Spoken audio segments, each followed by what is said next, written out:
with your hair falling into place like dominoes. That is me. I do have glorious hair. It's receding, so enjoy it while it lasts, folks. But yes, no, my hair does. It's incredible. I mean.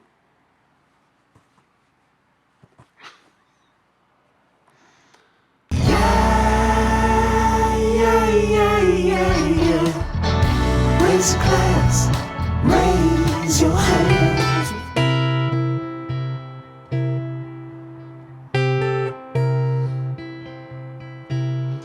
Lady in a turban and a cocaine tree does a dance so rhythmically. She's crying and singing and having a time.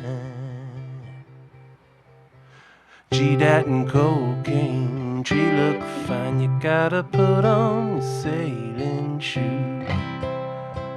Put on your sailing shoes. Everyone will start to cheer when you put on your sailing shoes.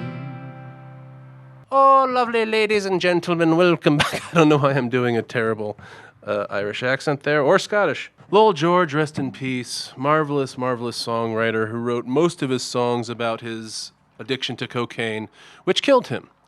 Much, much, much too young. One of the finest songwriters, I think, ever. And the world misses him. On that cheery note, let's jump in today's video. Guys, everybody, welcome back. I hope you are well.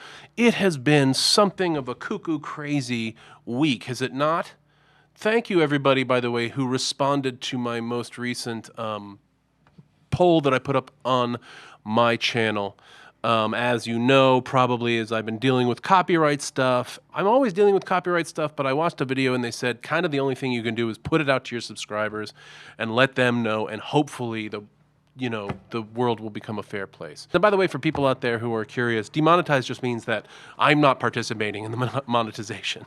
Others are, I just am not. And I've talked to a lot of people about this. I've talked to lawyers about this, and I've talked to civilians about this. And this is kind of one of those things where it kind of depends on where you fall ideologically and philosophically, unfortunately. Basically, every lawyer I've spoken to on this subject has said they don't think, in one way or another, they say they don't think that there's a way to have fair use for any sort of musical content.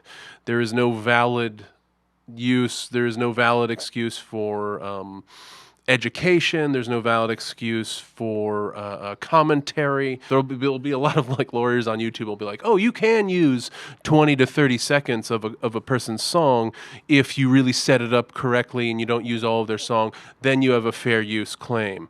But then they'll also say in the same video that the owner of that copyright can sue you anyway, and it doesn't matter. And basically, the result is the same. You have to take down the. It's basically a license for slap suits. That's essentially what it is. Luckily, they haven't blocked the videos yet, so the videos are still up. We'll keep making them. We'll keep going forward. I asked y'all, what should I do? Now, here are the options I gave you. I was kind of joking with these. I thought we would get a very clear... but you guys luckily did not take it as a joke. Okay, here are the options. Drastically shorten my videos. That was kind of a joke. Be like, oh, okay, just take the music out of my videos. Luckily, only 2% of you like that idea. My guess is the 2% of you who liked it didn't think that I'd mean that I just take all the stuff out. Play the audio in my apartment, but not through the speakers. Now, this is the one that wins. Unfortunately, it is kind of not an option here.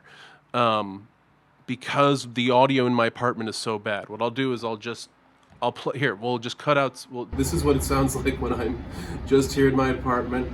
You can hear street noise. You can hear the fan. You can hear all kinds of fun stuff. And now this is what it sounds like beautifully back in my. Think of how. That's why I have to have a windsock over this thing in here. All right. I'm not even going to go into it. And also, I'm pretty sure they're going to claim it anyway. Like, because I play over it. I literally transform these songs. I'll play my own music over it. I'm talking over it. I'm literally transforming it in what I understood to be a necessary way to claim fair use. apparently it doesn't really matter. It doesn't matter if somebody's playing it on a car outside. They'll claim it. They'll claim the whole video. Ironically, it's the same mistake that they made at the beginning of the 2000s. One of the people I was talking to said, well, you have to worry about the record company because they really took a bath in the early 2000s when they didn't embrace kind of MP3s and streaming until too late. They didn't foresee these new giant trends, and now they're kind of up a creek. And they're literally making the same mistake now. They're fighting tooth and nail every person who's trying to proliferate their music on YouTube. Play and sing more myself in the videos. This gets about 10%. This was also me joking the idea that I would just like play and sing over all the music. But I appreciate the 10% of you that would like me to do that. You're very, very kind. Thank you very much. I'm not going to do that. Add a bunch of mutes and skips to break up the video. Only about 14% of you chose this. And then change nothing because I've tried all these things and UMG still claims the video. That's kind of true, and that's kind of what the joke was, is like basically this is kind of how I'm tied into doing it. This is how I like to do the videos. I do in-depth analysis of the lyrics, so I kind of have to listen to the whole song. Anyway, I'm fine. Everything's fine. The channel remains. I'm going to continue going forward with all of my content that I've been doing. And for reaction videos like this, what I'm going to do is just take some sections out that seem particularly egregious and put them up on my Patreon. So that's the last I'm going to talk about this. Probably, hopefully for a while. Hopefully we'll go through some smooth sailing and we'll deal we won't have to deal with this stuff anytime soon. Today we are jumping in to Gold Rush, the Taylor Swift song. The next track in Evermore. Okay, here we go. We've got Gold Rush by Taylor Swift, official lyric video. Please like and subscribe. Gleaming, twinkling, eyes like sinking ships on waters, so inviting.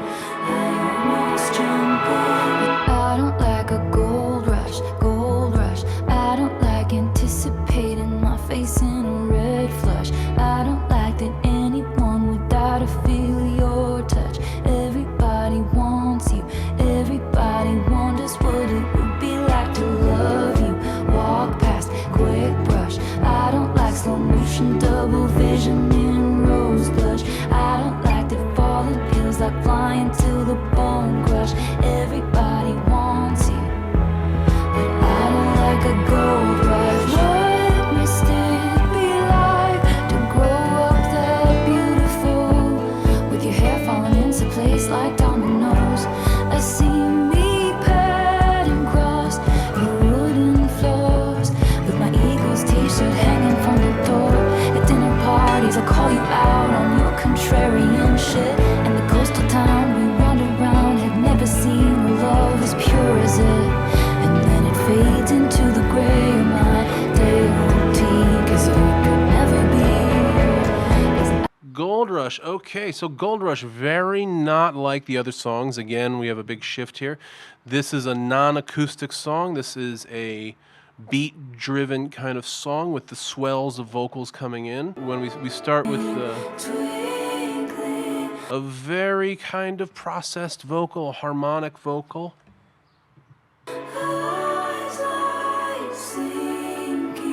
You can still hear her voice in it, though. It isn't overwhelming. So an interesting prelude. It doesn't seem like the chorus. Kind of choral, kind of enjoyable, kind of angelic, a little bit kind of ethereal and mysterious.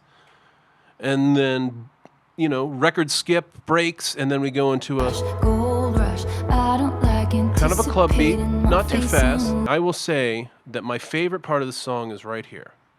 wonders what it would be like to love you, I like that swell. I like swelling into it. love you.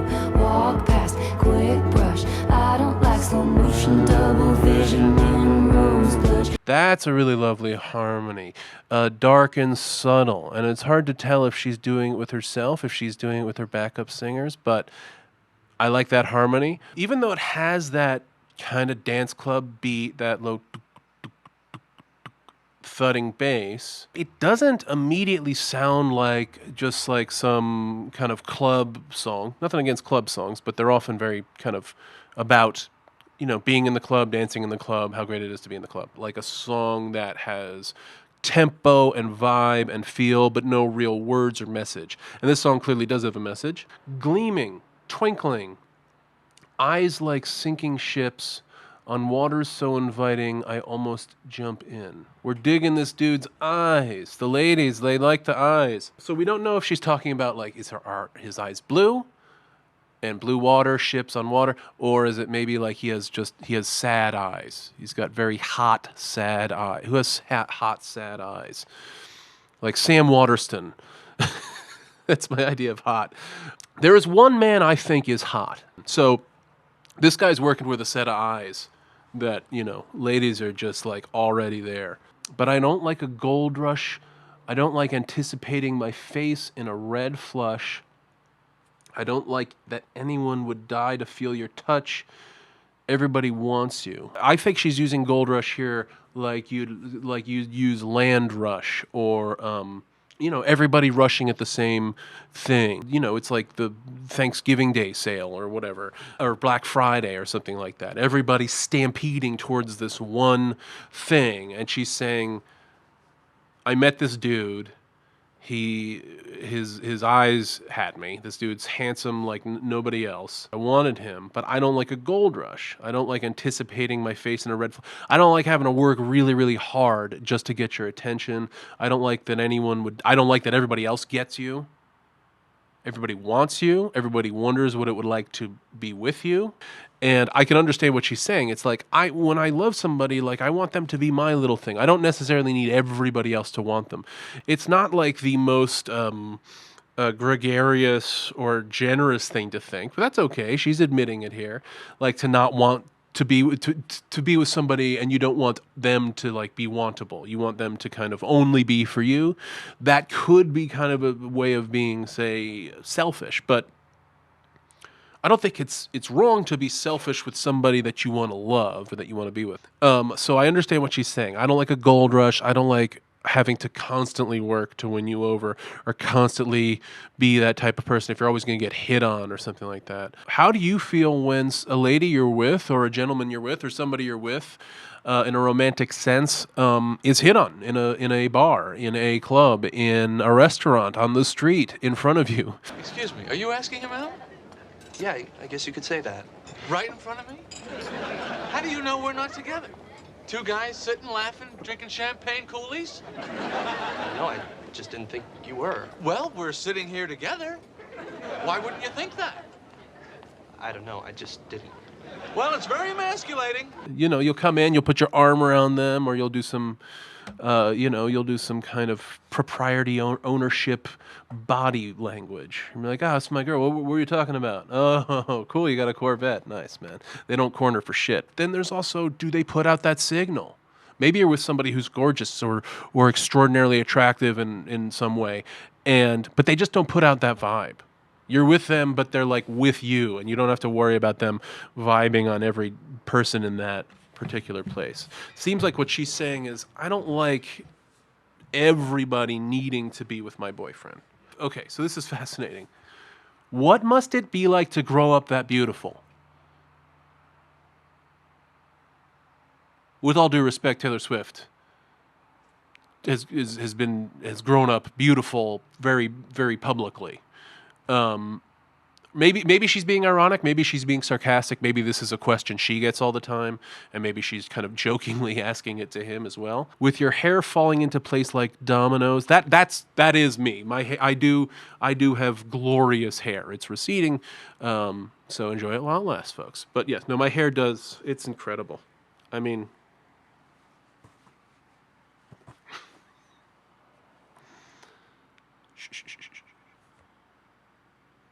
I think when I was a kid, man, it was all about Johnny Depp in 21 Jump Street. The man knew how to comb his hair. I used to use a product called Depp, so I totally relate to him there. I see me paddling across your wooden floors with my Eagles t-shirt hanging from the door at dinner parties. I call you out on your contrarian shit. paddling across your wooden floors. Paddling's an interesting word there to use for her being in his life. She seems to feel not as beautiful as him. That she has an Eagles t-shirt, which to her, I guess, represents kind of being casual, being informal, being kind of happy-go-lucky. The Eagles have very kind of positive, upbeat tunes. I call you out on your contrarian shit. And the coastal town we wandered round. I'm from so this all sounds like she's like dating some guy from New England. I hate contrarian nonsense. It's everywhere now. Love you, walk past, quick brush. I don't like slow motion, double vision in rose blush.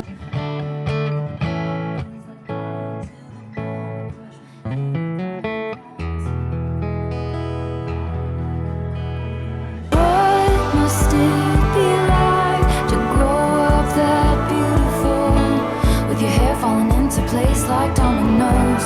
My mind turns to your life into folklore. I can't dare to dream about you anymore. At dinner parties, won't call you out on your contrarian shit. As it fades into the gray of my deity, 'cause it will never be. Gleaming, twinkling.